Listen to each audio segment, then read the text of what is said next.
been a long time, huh? So, it's the middle of the pandemic.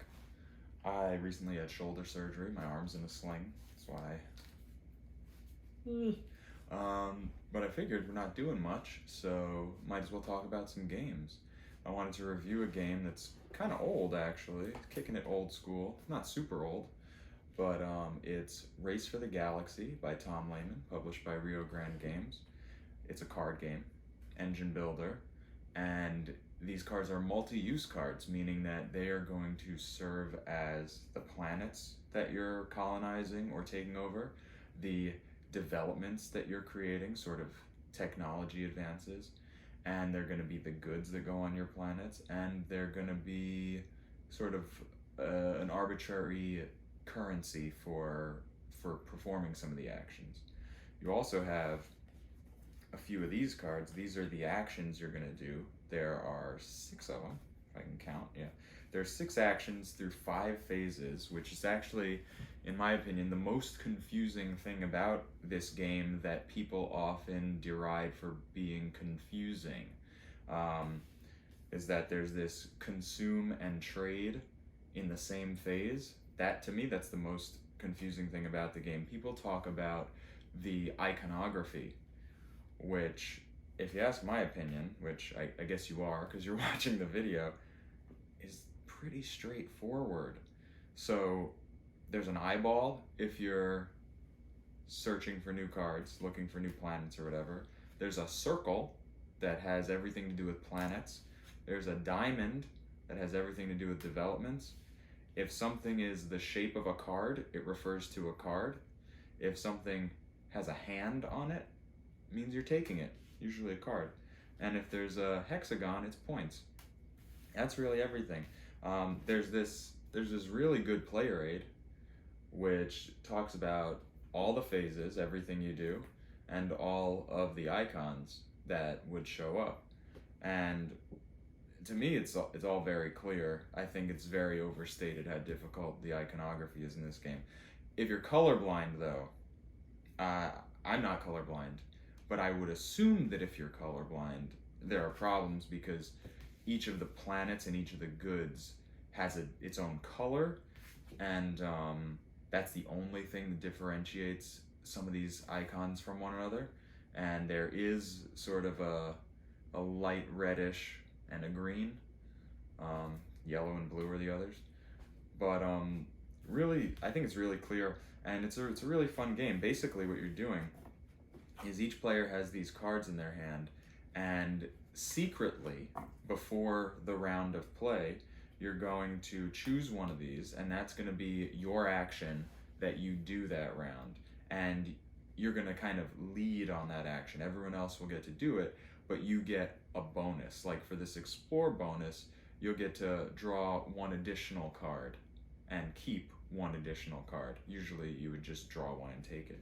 Another example is you get a discount if you make a development. If you settle, you'll draw a card after you do the settlement action. If you do the trade action, you get to sell a good during the consume phase. And if you do the regular consume action, you get double victory points for anything you consume. And if you produce, you get to produce on your windfall worlds, which is a different type of goods producing world than you would normally produce on.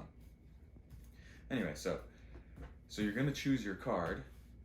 Everyone picks around the table, you reveal. Then you go down those phases, 1, 2, 3, 4, 5. The person who has played the card gets to do that action with the bonus. Everyone else does that action without the bonus. So you'll either be collecting new cards, these ones.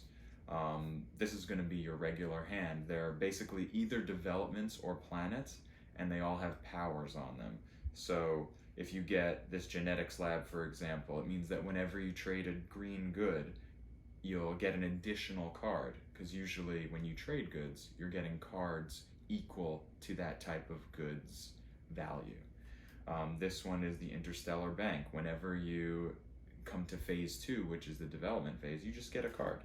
And I'm just reading these by iconography, because again, they're very simple. Here, this planet, if you have this planet, you get to draw one additional card when you go out exploring. This pirate world gives you more trade value for blue goods, etc., etc. Here, this yellow one produces all the ones that have production, which is it just means that they're colored in with a specific color, and they produce that good. They'll give you a good. Some of them increase your military. Anyway, so phase 1, you explore, you get new cards into your hand. Phase 2, you get to pay for developments that go in your tableau. So basically the whole game is played with your hand of 6 action cards, your hand of however many planet and development cards, which are also money, and then your tableau, which gets up to 12 planets and developments that you've either explored, settled, built, created, whatever you want to call it, because once you hit 12, the game ends. So we were at phase 2, you make a development, okay, and you pay for it. So see this one here, I don't know if you can see it, but it has a little 1 in the diamond, which means when you, when you put this one down, I'm right-handed, so this is all new.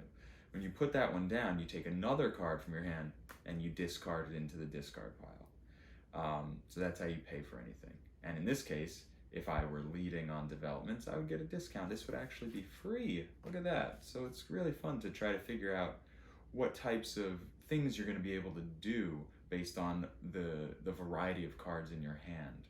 Anyway, phase 3, you do basically the same thing with cards that have a circle on them because they're planets. This is the settle phase.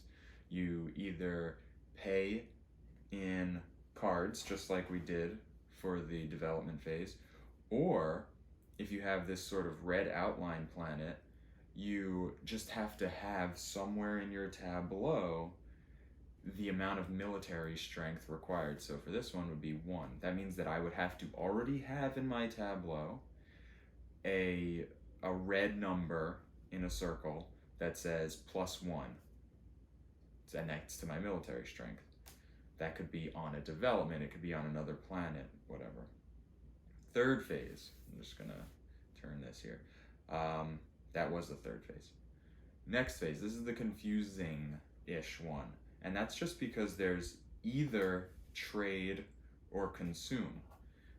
There's the trade action in phase 4, which lets you take a card that's on one of your planets, because cards can be flipped over and put on top of a planet when it's produced a good, and this card now represents a good of that planet's color. So when you do the trade action, you take one card from a planet, one good, and you discard it, and then you draw up the value of that type of good. So if it's the most expensive good gets you 4 cards, I think. Maybe it's 5. 5. Then, so that's yellow goods get you 5, green goods get you 4, then 3, then 2. So that's a way to get more cards into your hand.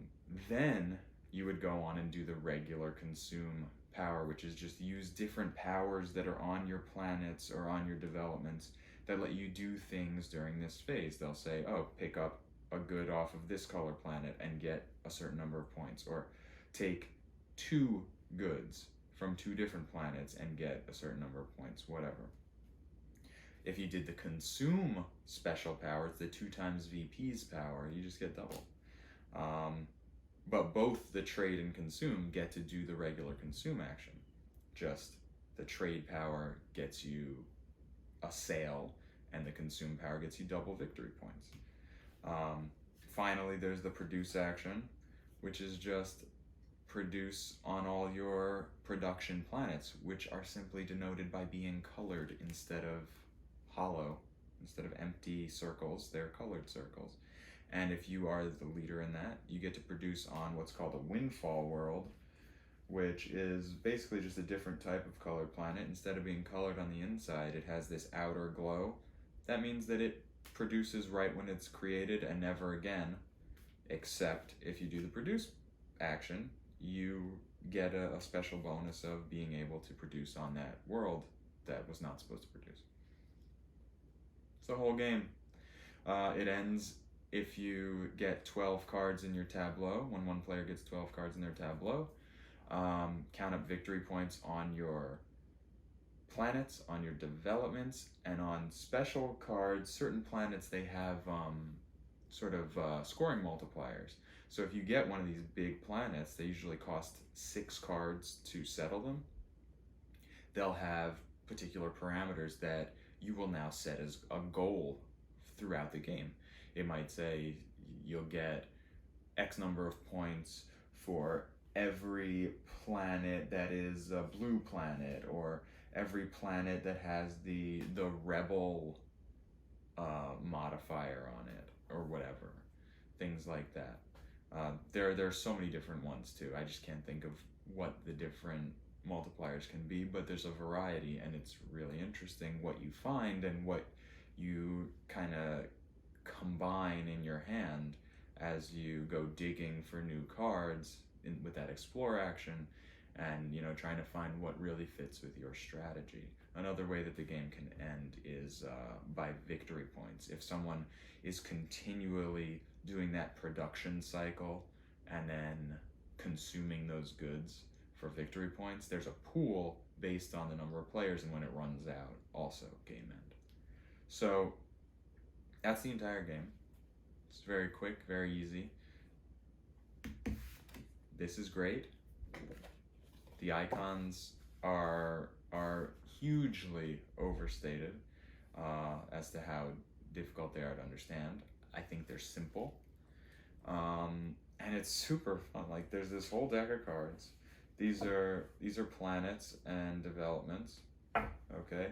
And there are a bunch of expansions too. Like right over here, I have the solo game. I have some not played. I have some bonuses that you get if you do some things in some of the expansions. It's a really nice system, and it really functions as that sort of space exploration kind of feel for you, and it's in a really quick card game. To me, this one gives me that vibe of like getting out there and finding a planet and being like, oh yeah, this is cool, I'm gonna get this, and it's gonna give me this benefit, and I'm gonna build up this technology, and then I'm gonna, it's gonna help me along the way. It's a real engine builder, and it's really great. So that's Race for the Galaxy. This is a Tom Lehman joint, and it has stood the test of time. It's still around. I like this one better than Roll for the Galaxy because I feel like it is, it's more strategic and controlled. It feels like you're really performing the actions. You're really in the fictional world, and you're doing the stuff rather than stuff happening to you and just being like, oh, I guess I'll just fiddle with these dice. I'm not a big fan of Roll for the Galaxy, to be honest, but Race for the Galaxy I love, and it's one of my top sci-fi games of all time. It was on the list. It might have been 3 or 4, 5, something like that, but that's really high. Out of what, 15,000 games that there are, probably 2,000 that I've played. It's really good. It's a great game, and it's inexpensive, comes in a really decent sized box, pretty small. To be honest, they could have made the box smaller. This is the the insert, and it all fits in there, so could have been smaller. They could have maybe split this player aid up. Could have been half the size box. However, the player aid's excellent. So anyway, great game. I give it a 5 out of 5. It's like really top tier Race for the Galaxy, Tom Lehman, Rio Grande Games. I say go get it. Couldn't hurt. All right, thanks for watching, everyone. If you liked the video, please give me a thumbs up. You could hit that notification bell. I know it's been a long time since the previous video, but that's why you need the notification bell. Again, thanks for watching. I'll see you next time. Have fun out there.